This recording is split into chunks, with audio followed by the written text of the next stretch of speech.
So రాజకీయాల్లో మాటల తూటాలు పేల్చడంలో డిఫరెంట్ పోసాని కృష్ణమురళి చిరంజీవి జెండా పీకేయడం వల్లే పార్టీ మార్చానని చెప్తున్నారు. ఆయన పీఆర్పీకి ఓటేసిన వ్యక్తిగా చిరంజీవిని విమర్శించే హక్కు తనకుందన్నారు. జగన్లో తండ్రి లక్షణాలున్నాయని అవి నచ్చే వైఎస్ఆర్ కాంగ్రెస్ లో చేరానన్నారు పోసాని. అందరి నేతలా తాను కాదంటున్న పోసాని కృష్ణమురళితో మా ప్రతినిధి ఈశ్వర్ ఫేస్ టు ఫేస్. విలక్షణ సినీ నటుడు, రాజకీయ విమర్శల నేత పోసాని కృష్ణమురళి మొదట టీడీపీ, తర్వాత పీఆర్పీలో ఎమ్మెల్యేగా పోటీ చేసి ఇప్పుడు వైఎస్ఆర్ కాంగ్రెస్ పార్టీలో ఉన్నారు. ప్రస్తుతం ఆయన మనతో ఉన్నారు. ఆయన అడిగి ఆయన రాజకీయ పరిణామ క్రమాన్ని ఆయన మాటలోనే విందాం. పోసాని గారు, వైఎస్ఆర్ కాంగ్రెస్ పార్టీలో ఎప్పుడు చేరారు? ఏ ఆశయాలు మీకు నచ్చి ఈ పార్టీలో చేరడానికి మీకు స్ఫూర్తినిచ్చాయి? ఫస్ట్ మీరు టీవీ నైన్కి ఉపతిగా ఇచ్చారు కదా. నేను తెలుగుదేశం పార్టీలో ఎప్పుడు లేను. నా జీవితంలో ఫస్ట్ టైం ఒకే పార్టీలో పీఆర్పీ, చచ్చిపోయేదాకా పీఆర్పీలో ఉంటాను అని టీవీలో మరీ చెప్పి ఆ పార్టీలో చేరా. అంటే తెలుగుదేశంకి మద్దతుగా చాలా ప్రచార కార్యక్రమాలు, అంటే పబ్లిసిటీకి సంబంధించి పత్రికల్లో పెద్ద పెద్ద వార్తలు మీరు అడ్వర్టైజ్ చేయొచ్చు. కరెక్ట్. తెలుగుదేశం ఓటర్గా నేను ఓటేసా, ఓటేమని చెప్పా. పార్టీ మెంబర్షిప్ నేను చేరలా. ఆంధ్రప్రదేశ్లో జనం మొత్తం అలాగే చేస్తారు. ఈసారి మనం అందరూ కలిపి కాంగ్రెస్ చేద్దాం రా, తెలుగుదేశం వద్దు, తెలుగుదేశం మనం మోసం చేసింది, ఆ పనులు బాగా చేయలే అని అందరూ కలిపి కాంగ్రెస్ గెలిపించారు కదా. అదే జనం అదే వద్దు, కాంగ్రెస్ మరీ కుంభకోణాలు ఎక్కువైపోయినా తెలుగుదేశం కొట్టేద్దాం అని అందరూ కలిపి 83లో రామారావు కొట్టేశారు కదా. అంటే జనం పార్టీ మారినట్ట. మాకు ఎప్పుడు నొప్పి తగులుద్దో అప్పుడు పార్టీ మారుతాం.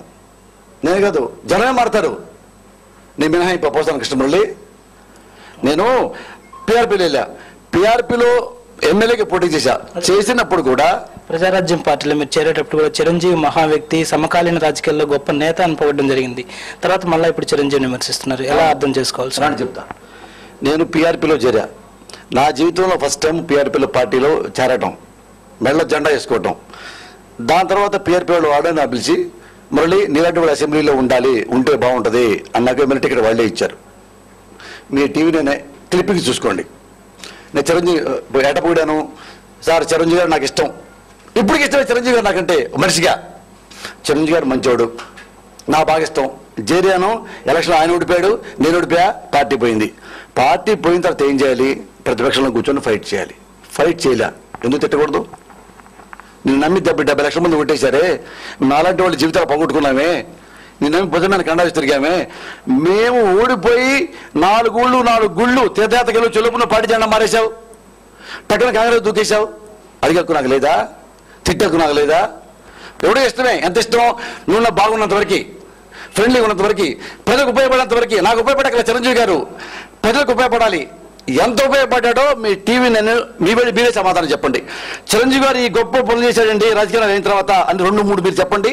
కాళ్ళ దండం పెడుతూ ఇప్పుడే ఏం చేశాడు? గెలిచిన తర్వాత ఓడిపోయిన తర్వాత ఏం చేశాడు చిరంజీవి గారు? పార్టీ మూసాడు. ఎందుకు మూయాలి? సార్, పీఆర్పీ నేతగా, ఆ పార్టీ ఎమ్మెల్యే అభ్యర్థిగా వైఎస్ పై మీరు విమర్శలు చేయడాన్ని మర్చిపోయారా? పీఆర్పీగా పార్టీలో చేరిన తర్వాత నేను ఎప్పుడైనా వైఎస్ జగన్ రెడ్డి గారిని పర్సనల్గా కానీ పొలిటీషియన్ కానీ ఒక్క విమర్శ చేసినా, అన్యాయంగా మాట్లాడినా ఒక క్లిప్పింగ్ మీరే చెప్పించండి. రెడ్డి గారిని, వైఎస్ రాజశేఖర రెడ్డి గారిని, మాజీ ముఖ్యమంత్రి గారిని, చనిపోయిన వైఎస్ రాజశేఖర రెడ్డి గారిని, ముఖ్యమంత్రిగా ఉన్నప్పుడు, ముఖ్యమంత్రిగా లేనప్పుడు రాజశేఖర రెడ్డి గారు దుర్మార్గుడు, అవినీతిపరుడు, అక్రమాలు చేశాడు, ఒక్క క్లిప్పింగ్ ఉన్నా మీ టీవీలో ఆత్మహత్య చేసుకుంటా లైవ్లో. అలాంటివి ఏమీ లేనప్పుడు మీరు ఎప్పుడు కాంగ్రెస్ పార్టీలోనే చేరొచ్చు కదా. అరే అందుకని చాలా మంది ఉంటారండి, చాలా మంది కళ్ళమంది అందమైన చాలా మంది ఉంటారు. అందరూ పెళ్లి చేసుకుంటామా? మనకి ఎవరు అవైలబుల్ వాళ్ళే మనం పెళ్లి చేసుకుంటాంగా. రంభావరసి మేనక ఉంది, ఒక మేనకం చేసుకుంటాం, రంభావరసి కూడా చేసుకుంటామేంటి? నాకు అవైలబుల్, నాకు దగ్గరికి ఎవరున్నారు? పలానా పార్టీ ఉన్నారు, ఆ పార్టీకి నేను సపోర్ట్.